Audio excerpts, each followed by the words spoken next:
was like a few weeks that I just wasn't feeling the cards, looking at a lot of Gulfstream stuff, and then I got sick a week, and then just been bouncing around with some other stuff, but trying to keep up and look at results and everything. You got any big scores or big crash outs in the last month or so? Um, no, I haven't. Kind of similar. I mean, it's it's pretty slim pickings. Yeah, I've been mostly still been playing Gulfstream and Santa Anita, mostly like the turf pick threes and some of the cross country pick fives. Actually, the cross country pick five this last weekend, I missed the middle leg of a maiden race. It was like a 6-1 winner. And I had all the hard horses, and it paid like 27 grand. So Oh, that was kind of brutal. yeah, that's hard to. Forgot about that, but yeah, but no, yeah, I haven't been playing a ton. I pumped. I just want April, and I want turf racing back in New York and Keeneland, and then be pretty much off and running the rest of the year. Yeah, this is really like the downtime, in my opinion. I know everyone Yeah, talks about like the post, like January, or yeah, like the January downtime, but these like middle, Derby qualification race days, where that's like the biggest race for the day, is pretty slow, in my opinion. yeah. I mean, there's been some good Saturday cards, like Gulfstream and San Diego, but like that's it. Like it's literally just Good Saturdays. horses, Like but yeah, decent. Yeah, but like as far as like betting goes, it's almost impossible to find. Um, find any yeah, value. it's tough. It's It's tough. hard to It's find tough. value. But yeah, I mean, there's just not a lot of.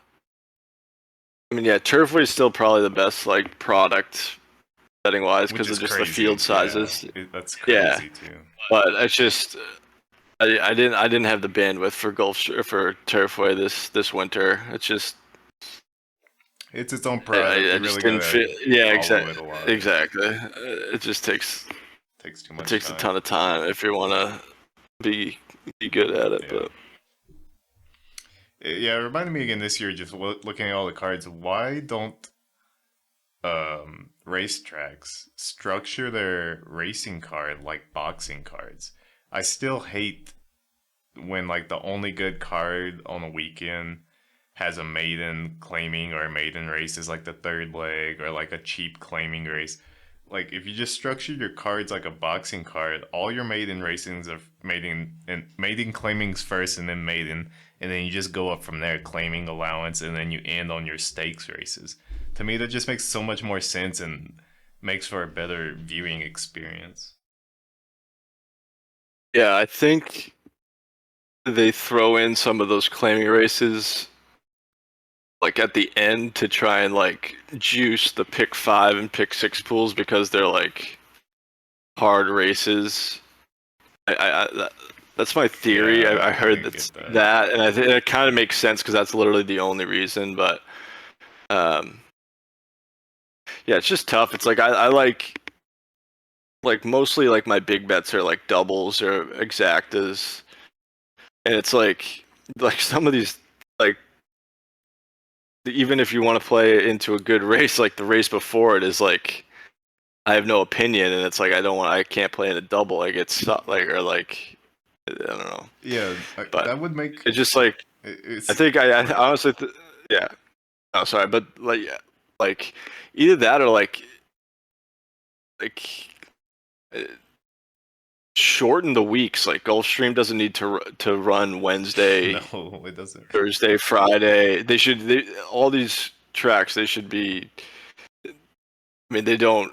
They'll never do it because they think like they need maximum everything to try and get the money, but they don't realize like if the betting product sucks, then the handle's just going to keep going down and down and down and down until they get nothing. So if they could just shorten the like even go to 8 races in a card and make all the races awesome. Mm-hmm. Like it's stupid, but we could do this all day, so I don't. Yeah, yeah. Oh, Gulfstream does it because they're self-sabotaging. Like, there's no other explanation why they open on a Wednesday for their retirees to like have $10,000 in the win pool or whatever. But yeah, whatever. Well, we can move.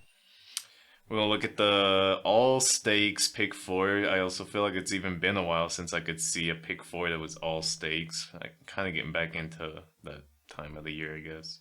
6 furlongs, race 9. Started off 19, 11, 12. This is the Animal Kingdom Stakes, 6 furlongs. I'll start us off. I think my top most likely winner is the 4 coming in hot. Gets Luis Machado on the mount. Cuts back in distance significantly after a pretty non-show performance against California Burrito, Baby Max, some really good um, Derby hopefuls running later. That was at a mile on the 16th, cutting back to 6 furlongs, where this colt put up a 90 speed figure. 2 back at Turfway also did 6.5 furlongs. Good win there as well. I think this horse is the most likely winner.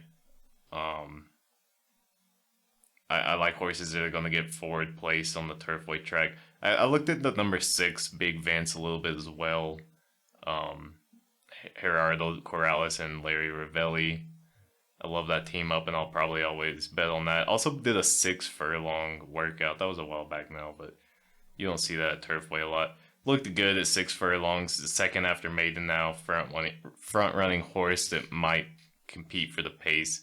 I didn't get too crazy in this first leg. Did you have any other horses? So I looked at what race is this? 9 for Turfway 9. Saturday. Okay, sorry. I looked at. Okay, that's why. My bad. I looked at the 8th first. Whatever reason I had the. It's like all stakes picks 5 too, actually. So I had that in my brain like a. Um. Give me one Well, if second you to got pull any up opinion my. on race 8 that you want to share, go ahead as well.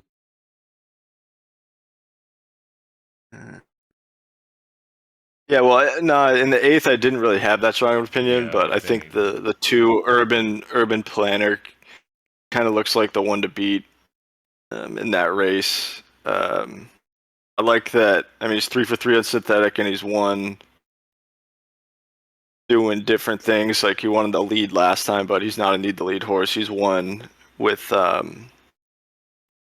passing horses, which I tend to favor the kind of speed the Turfway can hold some days. Sometimes there's some speed biases, but I like horses that can finish.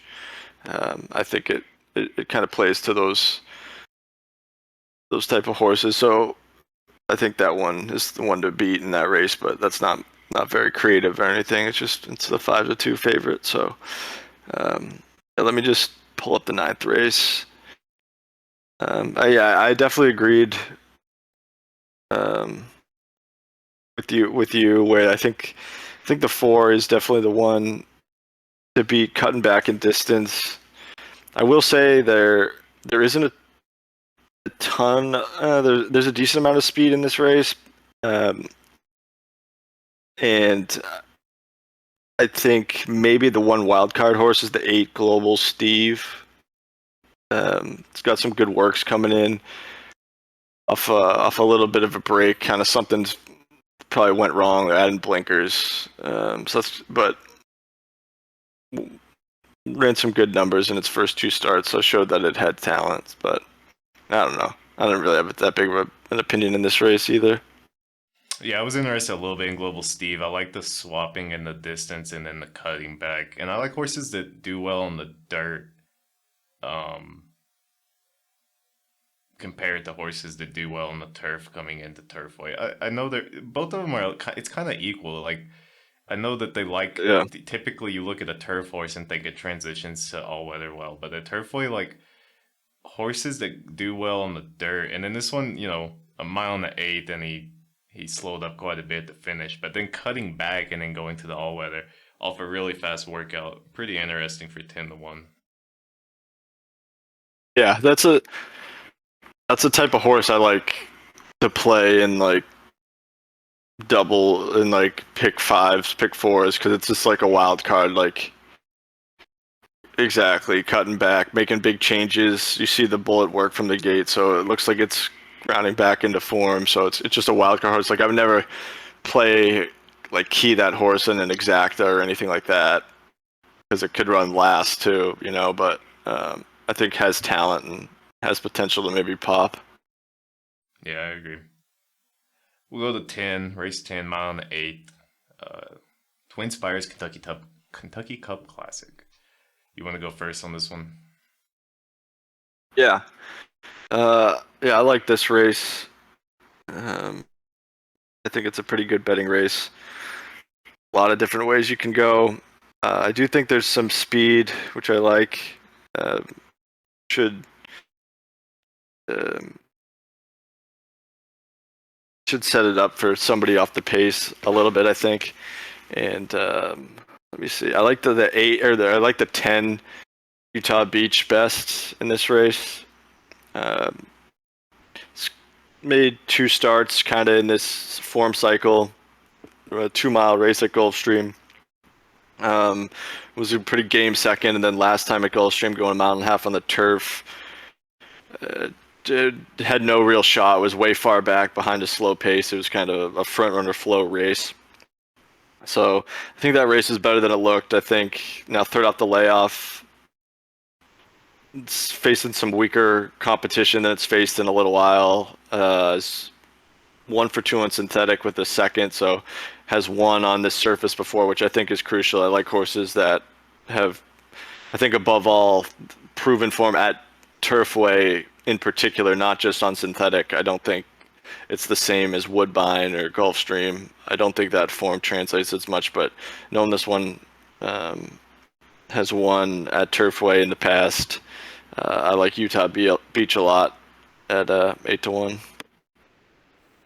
Okay. I was looking at that horse. I probably have him like third or fourth. I was more concerned about Lanfranco de Torre coming in for his first start at Turfway this meet. He's always kind of a question mark when he's off the turf. Um, I had on top Hush of a Yeah, Storm. he's pretty bad. He's pretty bad at everything now. Yeah, a little. Recently at Santa Anita, at least, like he's pretty bad. But the only thing is like, I don't know.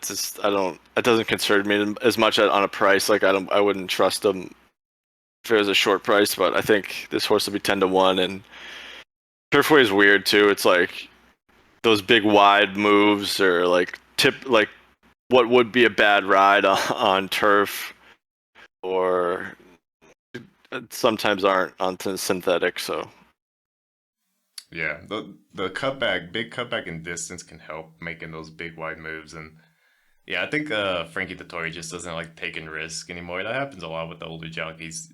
Like if it opens up for him, so maybe a wider, just kind of tracking position for Utah Beach could work out for that team up. I actually went with the 8 Hush of a Storm, Brad Cox trainee, second time with Vincent Chimanaud. Really good all weather, 10 of 11 in the money at Turfway Park, and finished strong last against the other horse in this race, the 12 Chiron. Chiron is shown to be a really good horse on all weather all of a sudden. Definitely in form, but I think the post position is going to be difficult for his style this race. And then Hush of a Storm was just right behind him last race. I think if it went another 16th of a mile like you're going to get in this race, you have Hush of a Storm on top. 9-2 is probably not going to be a great price. I also did like the 7 Tappet Shoes. Tappet Shoes also came out of that race with Chiron and Hush of a Storm.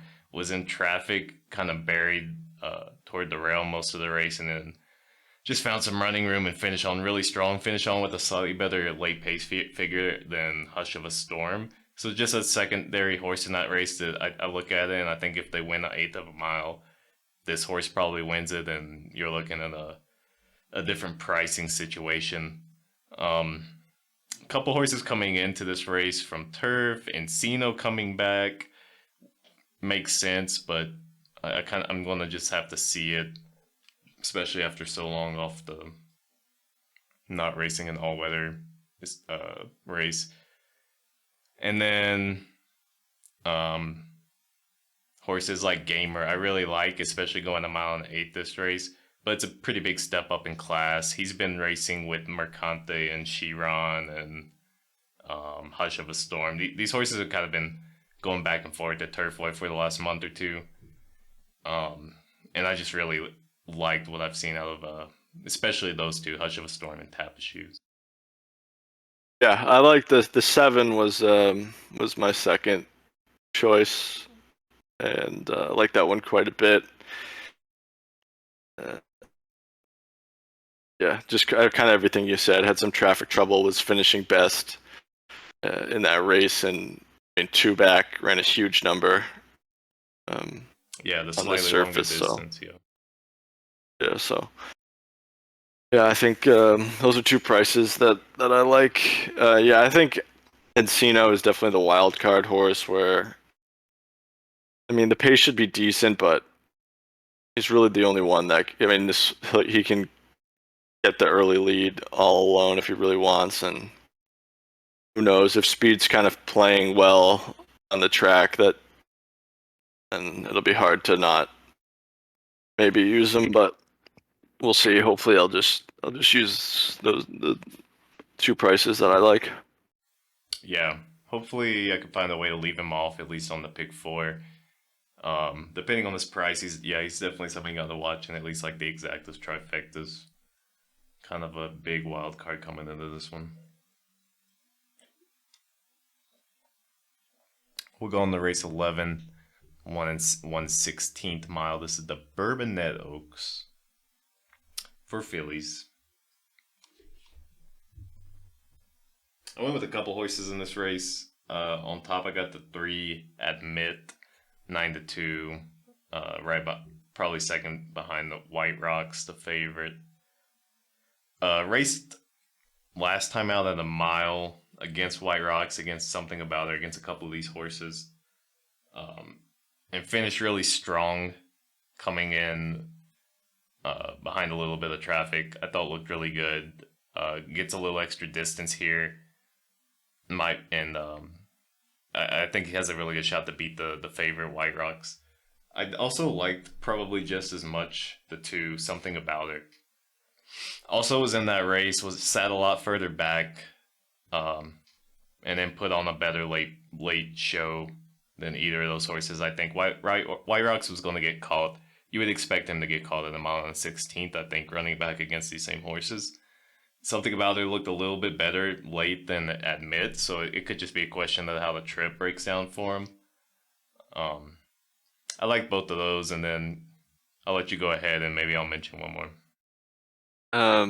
Yeah, I kind of agree with a lot of what you're saying. Where this race definitely is going to have pace. Definitely against White Rocks. Really slow late pace figure, slowing down, and that was on a huge lead. So I'm just gonna have to move early from the outside post too, and there's some other horses with speed. So I think could be some prices in this race. I like the 7, 8, and 9. So the 7 is Catch Can. Frankie Dettori again, which is annoying, but ran a good second off a little bit of a break last time behind a really good horse. It's like one of the only Baffert turf horses that's kind of rounding in some really good form in California. So I think that's a sneaky, really good race, and is won on synthetic once and was second by a neck. So likes the surface, and I think that one has got a decent chance. The 8 Golden Sunshine, just off a maiden win, but it's kind of improving with each start. Was pretty dominant last time, and I think is the best finisher in the race, best late pace figures. So I think this one's it's getting better with each start. It's 3-year-old filly on the improve. I think that one's got a big chance. And then the 9 fixing to be 15-1. Terrible trip last time at Gulfstream. Was wide, uncovered, made a little move before tiring, and has been facing some really solid turf company. So this one's kind of a wild card, trying the synthetic for the first time, but I think is better than it looks like on paper. So Okay, I like those kind of spreading out on some long shots. It's probably how you should do this race. I liked the number 8 Golden Sunshine. Looks super strong in that maiden win, but that was on Lasix. And even in the stretch, she was like wanting to like go outside, like just keep running out, and she had her head cocked, and the jockey was just kind of pulling her, and she still just ran on like way stronger than the competition. So she's definitely an interesting wild card. I would mention the one I liked as probably my third horse. It's first time all weather, but raced a while back in the Jimmy Durant against Will Den, who is in this race, and I also like a little bit. But just a horse that's kind of got a lot of problems with like mid pack traffic in the last few races, but still finishes strong every single time. Stretching out a little bit here, just a 16th of a mile. Maybe the extra room in the stretch can like allow some traffic to open up for her a little bit. She's been improving in speed figures as well, so I thought she was an interesting wild card at the one post, a little bit of a post advantage in these types of races at Turfway. Also gets Umberto Rispoli, so this is his first weekend, I guess, at this meet as well for Turfway. We'll see how it goes for him. I'll try to take a look at some of the earlier races, maybe put something on the Blue Sky account or something. But I kind of like taking these guys like Frankie Dettori, Umberto, taking them later in the card after they've had a couple of races under their belt and know what to expect now this meet. But yeah, yeah, I makes a lot of sense. let's finish her up. Race 12, mile and the 8, the Jeff Ruby Stakes. Love the name. Great name for a stakes race. Do I go first now? Who went first last? No, this one's me, I think. Yeah. Yep. Yeah. So yeah, I don't like this race as much from a betting perspective. Um, Poster's probably the most talented. Coming off a good second, off a layoff. Second start as a 3-year-old, improved with each start. Has run well on the turf and the dirt. So synthetic still kind of a wild card, but it's pretty good that he's shown that he can run on both. That just shows that he's versatile, and I think should get a pretty good trip. So it's the outside stocking trip is usually pretty good at Turfway. So definitely the one to beat, I think. And then I think I'm just a glutton for punishment with Dettori on another one of my horses, but Maximum Promise, the 10's 5-1 morning line. I don't think that's. I think this horse will be higher than that. I'm hoping for 7-8-1, but another horse that's I think is going to pop a huge race. One of these upcoming races has just kind of was absolutely dominant in the maiden breaker on dirt, setting the pace. His run, it's been weird. That was the one time he was on the lead, showed really good speed, and then the other times it's been way far back, kind of behind slow to moderate paces, and has run well. Last time had a terrible start and rallied for a good third behind a pretty moderate pace. So I think this is a colt that just you haven't seen its best yet, and could pop at a big could pop a big performance. So that's kind of all I got. I don't really like You know, the 3 is a solid horse, but I don't know how good that last race was. I think it was kind of on an easy lead. So I'd prefer the 10 coming out of that race, who had trouble and was kind of against the pace. Okay. Interesting. Yeah, I like your take. I definitely get the argument for a poster. I can totally see him winning this. I tried to fade him a little bit here, and I found a couple of horses I liked. I thought it was a pretty competitive race, and I think, like you were saying about the 10, who I agree with, he's due for like a big blow up race. I think you could say that about a couple horses in this race. And it's good to keep an eye on these horses going forward. But I went on top. I thought with Baby Max, the 6 with Abel Cedillo, has shown a lot of good form at Turfway. Gets another little extra 16th of a mile here, and probably would have ran first that last race against California Burrito, against Maximum Promise. With that extra 16th mile, finish out strong into just a slow to average pace. Um, Switches back to Abel here, who only 9% at the meet, but is pretty good on Turfway course for the most part, at least in the money. So I think that horse has shown a lot of promise, and I can see him getting like a decent secondary position and just tracking maybe a little bit of a pace. Underneath though, I did like 2 at a price that I think are really good. I like the 2 Charlie's to Blame with Juan Hernandez. Good speed figures. Hasn't ran on all weather yet, but put up a crazy workout the other week at Turfway. 4:37. Stretches out a little bit more than the last turf race, where he looked really good fighting, battling a little bit for the lead, and then just pulled out to win it. Still dueling with the second place there. I thought that was a really good run. This is the second after maiden, so we'll love to see a little bit return of a jump in speed figure.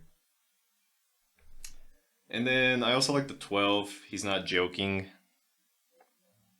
I kind of think this is another horse that you're going to see have a huge blow up performance on the Derby Trail sometime soon.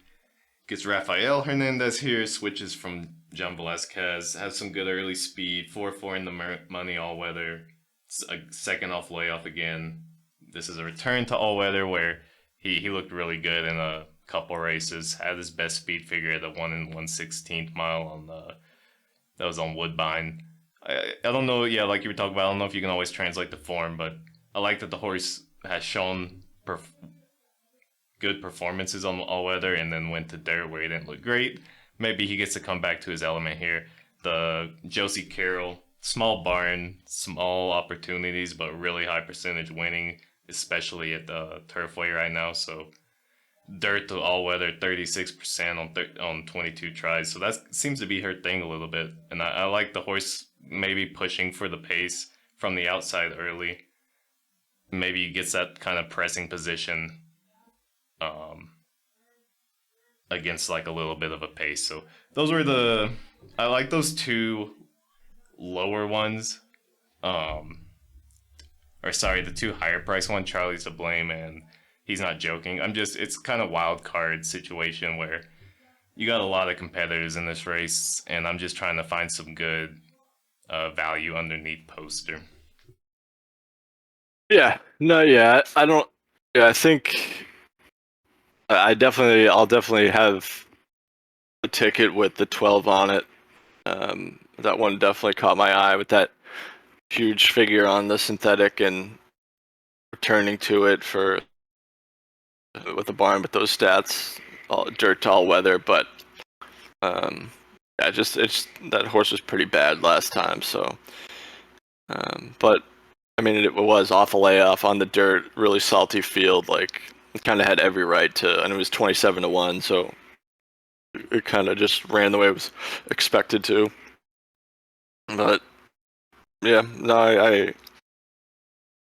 I agree. If Poster flops, which he definitely could, trying this weird surface for the first time, think it's anybody's game really. Baby Max definitely I think is this strong second choice. I think that one will be like really short odds, or not maybe not really short, but I'm I hoping think it California probably might be the Burrito second takes a lot of choice. money, but we'll see. Yeah, I don't. Yeah, we'll see. I don't. I feel like those two will be pretty even off that last race. I mean, California Burrito did kind of shake him off, but going the extra distance and put some other speed in here. Yeah, I think if they try to push him early like they did last race, I like that tactic change for the last race, but he was an S type horse before the last race or two, and now he's an EP5, uh, according to Brisnet. But I think if they push him toward the front this race, he gets challenged, and I don't know if he can hold on for a mile in it. Yep. Yep, I agree. Flying Mohawk, another one I think will have a really big performance sometime in the next month on the Derby Trail. Any other horses like looking forward to the Derby Trail? How many of these horses could even possibly get in? Like who other than Postered? What's the current picture as far as how many points they need?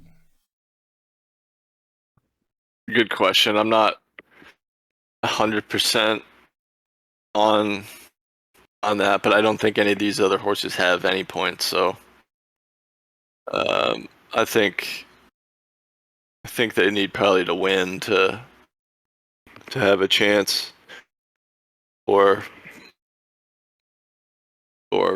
hit the board and get some other points in another race next month or something before the Derby.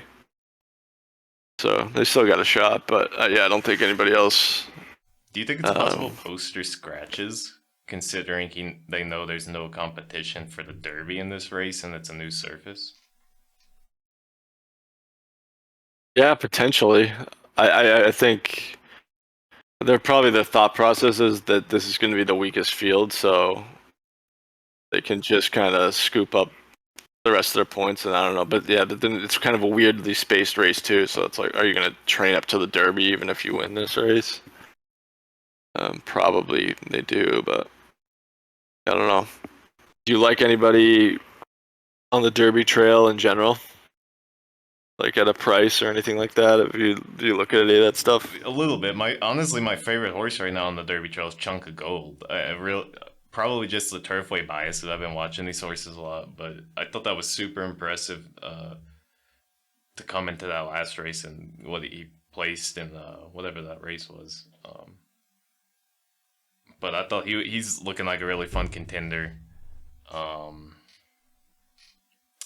Man, a lot of the top horses I just don't love. I don't know. It seems kind of Yeah, similar style horses, the top 10 or so.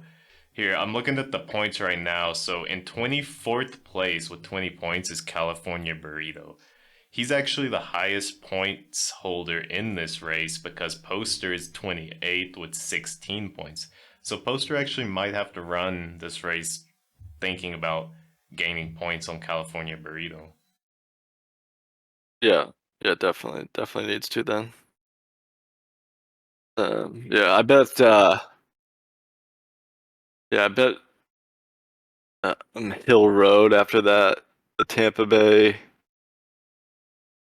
Derby was like or the whatever that was. Yeah, I think it was that race at Tampa that just kind of crawled on the front end. Um, but yeah, I put a future on Hill Road at like 50 to 1 or something like that.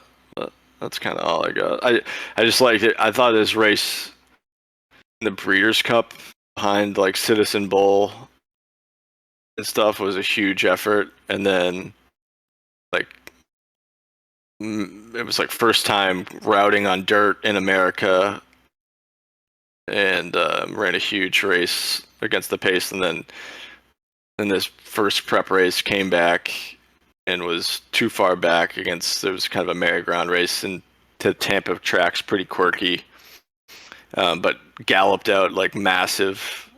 Um, so I think this next prep race, I'm hoping that he explodes and makes himself a legit contender. If not, if he doesn't show anything in his next race, then that bet's probably toast. But I'll have to take a look at him again and watch some of those races. I mean, 50 to 1. That's about a good price to take him at this point in the trail. But yeah, I'll have to yeah, keep an eye I on just him. think it's more it's more of a I think whatever his next race is going to be, he's going to win it and kind of cement himself as a decent 10-15 to 1 shot in the Derby. So that was kind of my thought process is off off a less than stellar first start this year.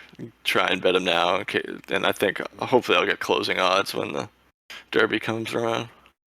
Yeah. Yeah, I'll mention just one deep name, and this is just based more on I think the horse is kind of building up to something. Something is Neo Okos, who has been racing at Gulfstream Park and hasn't been racing longer races yet.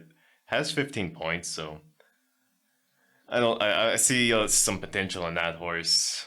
And then also Giocoso, the horse that's in this race, the 7. I don't really like him for this race, but I also feel like he's kind of due for a blow up race at some point, so maybe keep an eye on him. I don't know about for Derby winning, but he's the 30 to 1 in this race. So if he races another Derby prep race, he's gonna be a similar price, and I think he's a decent horse. All right, that'll wrap us up. Got a couple prices in there we're able to squeeze in. Any shout outs, any info updates from you want to give out? No, not really. Yeah, just gonna be ramping it up once April comes around and Keeneland starts. So then, then I'll be posting every day on my website and sign up at Iron Bets and bet at Keeneland. And yeah, that's kind of all I got. But pumped to get excited about racing again come this spring because right now, unfortunately, I'm really not. So Yeah, I think the last 2 years have really solidified Keelan and Churchill Downs is like that's racing for me. That's like when the best racing is happening. Are you going to get out to Keeneland or Churchill this year? You think?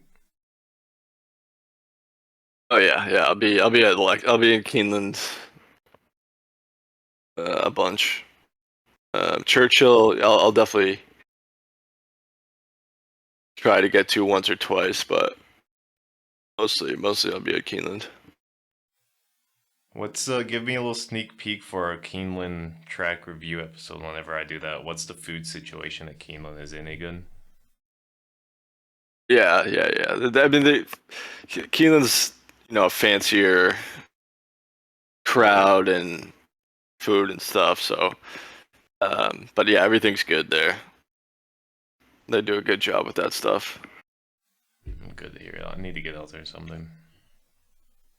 All right. Thanks for hopping on this with me.